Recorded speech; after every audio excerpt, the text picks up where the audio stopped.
আসসালামু আলাইকুম রহমতুল্লাহি ওবরকাতুহ।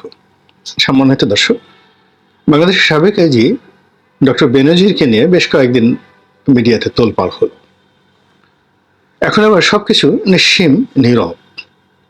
ইউটিউব থেকে শুরু করে দেশি বিদেশি বিভিন্ন যারা সোশ্যাল কন্টেন্ট তৈরি করেন, তারা ডক্টর বেনজিরের যে ব্যক্তিগত কেলেঙ্কারি, কোন নারীর সঙ্গে তার কেমন সম্পর্ক, তার সঙ্গে কি আলোচনা করেছেন, এই বিষয়গুলো সামনে আনার চেষ্টা করছেন। আসসালামু আলাইকুম সম্মানিত বন্ধুরা, শুভেচ্ছা নেবেন দেশ ও দেশের বাহির থেকে যারা আমার এই ভিডিওটি প্লে করেছেন সবাইকে জানাচ্ছি শুভেচ্ছা অভিনন্দন। সম্মানিত দর্শক, পুলিশের সাবেক আইজিপি বেলজির আহমেদ, তাকে নিয়ে অজানা কিছু তথ্য পাবেন আজকের এই নিউজে। সম্মানিত দর্শক, গোলাম মাওলা রনি এই বিষয় নিয়ে তথ্য দিয়েছে। বর্তমানে কতটা বিপদে এই পুলিশের সাবেক আইজিপি বেলজির, তার আর রক্ষা নেই। তার বিরুদ্ধে যেভাবে অ্যাকশন নিচ্ছে, বিভিন্ন বিষয় নিয়ে তথ্য তুলে ধরেছে গোলাম মাওলা রনি। অবশ্যই স্কিপ না করে দেখলে এই বিষয়টা ক্লিয়ার হবেন। আমরা কথা বলাচ্ছি না, চলে যাচ্ছে স্ক্রিনে। ডক্টর বেনজির কতটুকু ক্ষতি হচ্ছেন এটা বলা যাচ্ছে না, কিন্তু মানুষের যে আকর্ষণ, মানুষের যে চিন্তা চেতনা, মানুষের যে মনোযোগ, এটি ডক্টর বেনজিরের যে আর্থিক কেলেঙ্কারি বা অনিয়ম, এটিকে পাশ কাটিয়ে যে চটুল যে বিষয়গুলো রয়েছে, নারী কেলেঙ্কারি, এই বিষয়গুলোর দিকে চলে যাচ্ছে, যেগুলোর আসলে কোনো আইনগত রেমিডিস নেই, এবং এটি আলটিমেটলি ডক্টর বেনজিরের জন্য সাপে বর হয়ে যাচ্ছে।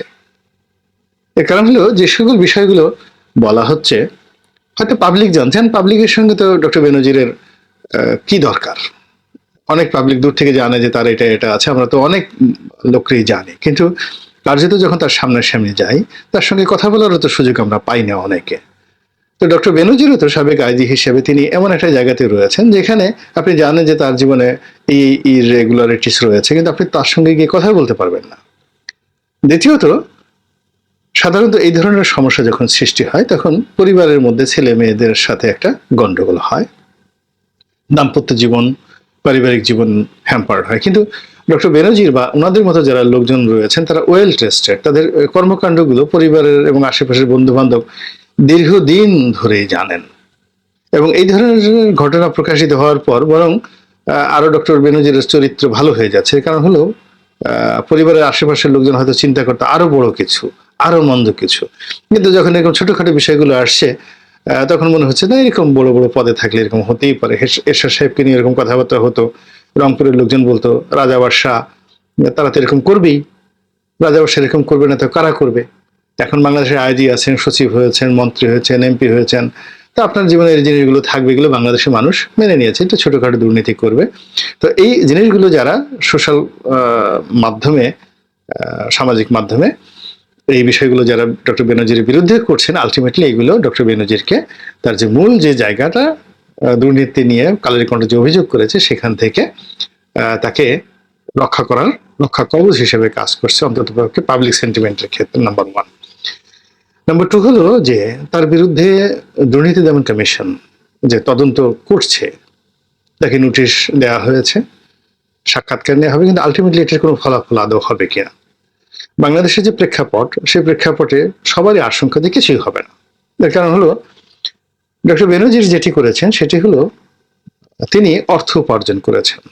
এখন সেই অর্থ উপার্জন আপনার ক্ষেত্রে মনে হতে পারে অবৈধ, মনে হতে পারে ঘুষ, দুর্নীতি, কিন্তু তিনি তো কোনো সাধারণ পাবলিক নন, যথেষ্ট ইন্টেলিজেন্ট, লেখাপড়া করেছেন ইংরেজি সাহিত্যে, এরপর আবার বিজনেস ফ্যাকাল্টি থেকে আবার তিনি আলাদা ডিগ্রি নিয়েছেন ঢাকা বিশ্ববিদ্যালয়ের, এরপর আবার ডক্টরেট করেছেন, পুলিশের আইজি হয়েছেন, জাতিসংঘে তিনি চাকরি করেছেন, শান্তিরক্ষা মিশন এবং জাতিসংঘ হেডকোয়ার্টারে, এবং জাতিসংঘ হেডকোয়ার্টারে D5 গ্রেড বলা হয়, সেই D5 গ্রেডে তিনি কর্মকর্তা ছিলেন, যেটি এশিয়ার খুব অল্প পুলিশ কর্মকর্তার ভাগ্যে এই ধরনের উঁচু পদে যোগদান সৌভাগ্য হয়, যোগদানের সৌভাগ্য। এবং সেই পদে চাকরি তিনি ইস্তফা দিয়ে, সে চাকরি কিন্তু তার মেয়াদ ছিল, এবং ইস্তফা দিয়ে তিনি বাংলাদেশ পুলিশে শেখ হাসিনার আহ্বানে এসে ডিআইজি অ্যাডমিন হিসেবে যোগদান করেছেন। তো তিনি সে ফিডার খাওয়া কোনো ব্যক্তি নন, আলু পটল খাওয়া কোনো ব্যক্তি নন, বা ব্যাংক লুটেরা কোনো ব্যক্তি নন যে একজনের সাথে খাতির হলো, এক বস্তা তোমারে দিলাম আর এক বস্তা আমি নিলাম।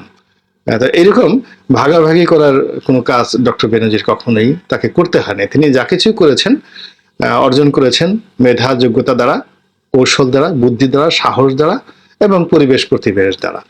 তো সেই জায়গাটি অনাগত দিনে দুর্নীতি দমন কমিশন, ইনকাম ট্যাক্স থেকে শুরু করে অনেক লোক তার প্রতি আক্রমণ চালাবে। এই জিনিসগুলো চিন্তা ভাবনা করেই তিনি কিন্তু কাগজপত্র রেডি করে সবকিছু রেডি করে তিনি বসে আছেন। বাকিটা তদন্তে সেটা আসবে। This is one. Second thing হলো, ধরুন তার সবকিছু এলোমেলো আছে, অর্থাৎ ফাইলে আছে হয়তো 100 কোটি, 100 কোটির মধ্যে নিজের আছে 5 কোটি বা 10 কোটি, 90 কোটি তিনি ব্যাংক থেকে নিয়েছেন, আর হাইডেন মানি আছে হয়তো 1000 কোটি টাকা দেশে দেশের বাইরে, যেগুলো আপনি ধরতে পারছেন না তাকে। তো সেক্ষেত্রে দুর্নীতি দমন কমিশন কি করবে? এক, কিছুই করতে পারবে না।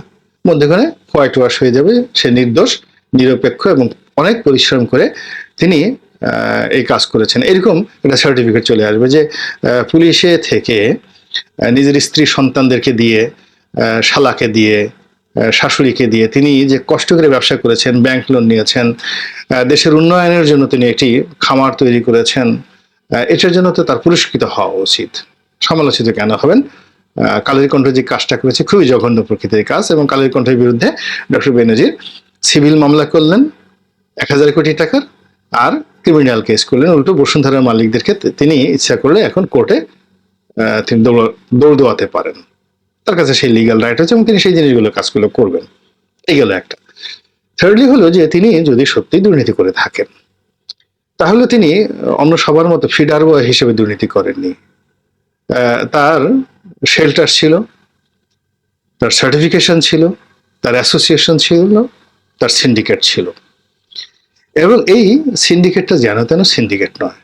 একজন পুলিশের আইজি হতে মুখের কথা নয়, সেনাবাহিনী প্রধান মুখের কথা হয় নয়।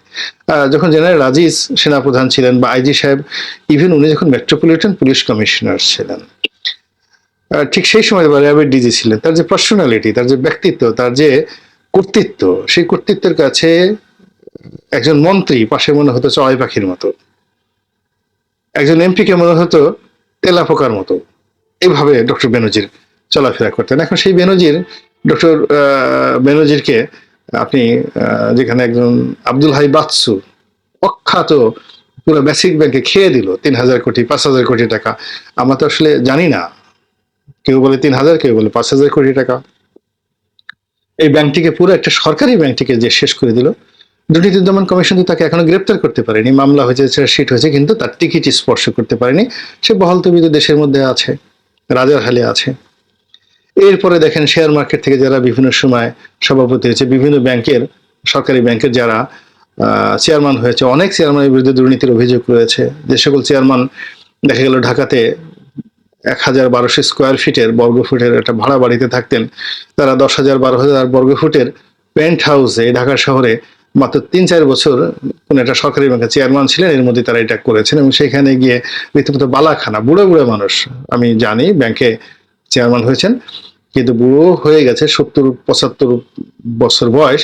এই বয়সে সে সেই ওয়েস্ট ইন্ডিজে যেমন পাপিয়া কাণ্ড, এরকম অনেক বালাখানাতে এরা সব মেহমান হিসেবে যেতেন, এবং রাজ্যের সব সেই যে হাই সোসাইটির যে কল গার্ল, তাদেরকে নিয়ে বুড়াদের কোলে বসিয়ে দেওয়া হতো বিভিন্ন যারা সুযোগ সন্ধানী, এবং বুড়ারা সেই তাদেরকে কোলে পিঠে করে, সেই সকল কলগার্লদেরকে কোলে পিঠে করে একেবারে মনের আনন্দে পুরো ব্যাংক সাবাহার করে দিয়ে, ফাইল স্বাক্ষর করে দিয়ে জনগণের টাকা এই লুটেরদের হাতে তুলে দিয়েছেন। আপনি তাদের কয়জনের নাম জানেন? তাদের কয়জনের বাড়ি গাড়ি খবর জানেন? তারা কয় লিটার মদ খেয়েছে? বা কয়টা সরকারি ব্যাংক, বেসরকারি ব্যাংকের এমডিদের যে কেলেঙ্কারিগুলো রয়েছে, এবং কত হাজার কোটি টাকার কেলেঙ্কারি রয়েছে, তাদের ঢাকা শহরে, দেশের বাইরে কি কি বাড়ি আছে, কয়টা ইউট আছে, কোন কোন সোনামণির সাথে, টুনামণির সাথে তাদের কুটুকুটু হয়েছে, আপনি কি জানেন? কয়জনের ব্যাপারে জানেন? তো সেক্ষেত্রে এত মানুষ একেবারে দুধের স্বর খেলো, তারপর দুধের মধ্যে গড়াগড়ি করলো, সারা শরীরে মাখন মাখলো, এরপর ঢাকা শহরে ঘুরে বেড়ালো এবং এখনো বেড়ালো, আপনি তাদের কারো পশম স্পর্শ করতে পারলেন না। বেনজির পশম কি এত ছোট যে আপনি তার সঙ্গে সঙ্গে তার পশম নিয়ে টানাটানি করে সব পশম তাকে ছিঁড়ে ফেলবেন? নর্মাল ফেনোমেনা বলে না। এরপরে মূল ব্যাপার হলো যে বাংলাদেশে সবকিছু নির্ভর করে প্রধানমন্ত্রীর ডিজায়ারের উপর। তিনি যদি নিউট্রাল থাকেন, এখানে আসলে ডক্টর বেনজিরকে কেউ কিছু করতে পারবে না, তার টিকে স্পর্শ করতে পারবে না। আর যদি তিনি প্রধানমন্ত্রী যদি ডক্টর বেনজিরের পক্ষে দাঁড়ান, তাহলে ডক্টর বেনজিরের বিপক্ষে যারা দাঁড়িয়েছে তারা সবাই ক্ষতিগ্রস্ত হবেন। আর যদি প্রধানমন্ত্রী কেবলমাত্র জিদ ধরেন যে না, এটা আমার একটা ইজ্জত কা সওয়াল, আমি এই বেনজিরের বিচার করেই ছাড়ব, শুধুমাত্র তার এই ডিজায়ার যদি হয়, তাহলে তিনি ডক্টর বেনজির বিরুদ্ধে ব্যবস্থা নিতে বললে এবং মনিটর করলে নিয়মিত, তাহলে হয়তো ডক্টর বেনজিরের একটা কিছু হতে পারে। কিন্তু সেটা সম্ভাবনা বলতে গেলে জিরো, আমার কাছে জিরো। এর কারণ হলো প্রধানমন্ত্রী তো রাজনৈতিকভাবে প্রাজ্ঞ। তিনি যাকে একেবারে 2009 থেকে 2000 একেবারে শেষ দিন পর্যন্ত টেনে হিসড়ে তাকে একেবারে সর্বোচ্চ সম্মান মর্যাদার জায়গাতে পৌঁছে গিয়েছেন, এখন যদি আবার তাকে অপদস্থ করা হয়, তার গুপ্তধন বের করে হয়, এখন দেখা গেল যে তার সঙ্গে যদি একেবারে স্পর্শকাতর কারোর সঙ্গে কোনো লেনদেন হয়, কনভারসেশন হয়, এবং তিনি এই সকল কথা বলে দেন বা স্পর্শ হয়ে যান, এটি খুবই বিব্রতকর একটা পরিস্থিতির সৃষ্টি হবে। ফলে যারা রাষ্ট্র চালান তাদেরকে আসলে অনেক কিছু চিন্তা ভাবনা করে তারপরে কাজ করতে হয়। তো এই সব কিছু বিবেচনা করে মনে হচ্ছে যে, যদি আল্লাহ ভালো জানেন, মনে হচ্ছে যে ডক্টর বেনজিরের যে ঘটনাটি, দুর্নীতি দমন কমিশন তার টিকিটই স্পর্শ আসলে শেষ পর্যন্ত করতে পারবে না। যা কিছু হবে আইওয়াস, আশা, আনাকুম, জানাকুম। এখানে অনেক লোক আসছে, দুদিকে তো অনেকেই আসছে। সৈয়দ আবুল হোসেন সাহেব, সাবেক মন্ত্রী, উনি গেছেন। প্রধানমন্ত্রীর সিটিং যিনি উপদেষ্টা ডক্টর মশিউর, তিনি সেখানে গিয়ে তো কেঁদেই দিয়েছেন। তো তিনি সেখানে গিয়েছেন এবং দুদকের কবলে পড়ে একজন সাবেক সচিব জেল পর্যন্ত খেটেছেন। তারপরে এখন তিনি রাষ্ট্রদূত হিসেবে কর্মরত রয়েছেন। তো এরকম দুদকের অনেক ইতিহাস রয়েছে, কিন্তু আলটিমেটলি তারা কিন্তু বহাল তবিয়তে আছে। অর্থাৎ দুদক যাদের বিরুদ্ধে ব্যবস্থা নিয়েছে তাদের যে ক্ষতি হয়েছে, নট লাইক দ্যাট। এখন যদি ডক্টর বেনজির বিএনপি আমলের আইজি হতেন, বিএনপির মনোনীত ব্যক্তি হতেন, তাহলে হয়তো ভিন্ন কথা হতো, কিন্তু তার আগে এটা মানে কল্পনা করা যায় না। তো চলছে, যেহেতু একটা তদন্ত চলছে, মহামান্য হাইকোর্ট একটা রায় দিয়েছেন এবং প্রতি 2 মাস অন্তর অন্তর এটি উপস্থাপন করার জন্য বলা হয়েছে, এবং এর পিছনে কিছু লয়ার আছে, তার সঙ্গে সঙ্গে বেনজির সাহেবের যারা প্রতিপক্ষ রয়েছেন তারাও যথেষ্ট শক্তিশালী। তো দেখা যাক যে বাংলাদেশের আদা জল, বাংলাদেশের ডাল ভাত, বাংলাদেশের ইতিহাস, ঐতিহ্য, কালচার এবং দুর্নীতি, এবং সর্বশেষ ডক্টর বেনজির, পুরো পরিস্থিতি কোন দিকে যায়। আল্লাহ আমাদের সবাইকে হেদায়েত দান করুন। সম্মানিত দর্শক, অনেক আলোচনা, অনেক তথ্য জানতে পেরেছেন। পুলিশের সাবেক আইজিবি বেনজির সম্পর্কে অনেক তথ্য তুলে ধরেছে গোলাম মাওলা রনি, সেটা আমরা সকলে দেখতে পেয়েছি। সে হয়তো আর শেষ রক্ষা পাবে না, তার বিরুদ্ধে দুদক কঠিনভাবে মাঠে নেমেছে, এমনকি তার বিষয় নিয়ে অনেক তথ্য আমরা জানতে পেরেছি। কেন সে আর রক্ষা পাবে না, বিভিন্ন প্রসঙ্গ নিয়ে অনেক তথ্য তুলে ধরেছে। সম্মানিত দর্শক, এই পুলিশের আইজিবিকে নিয়ে আপনাদের কি মতামত অবশ্যই জানাতে পারেন। ভালো থাকবেন। আসসালামু আলাইকুম।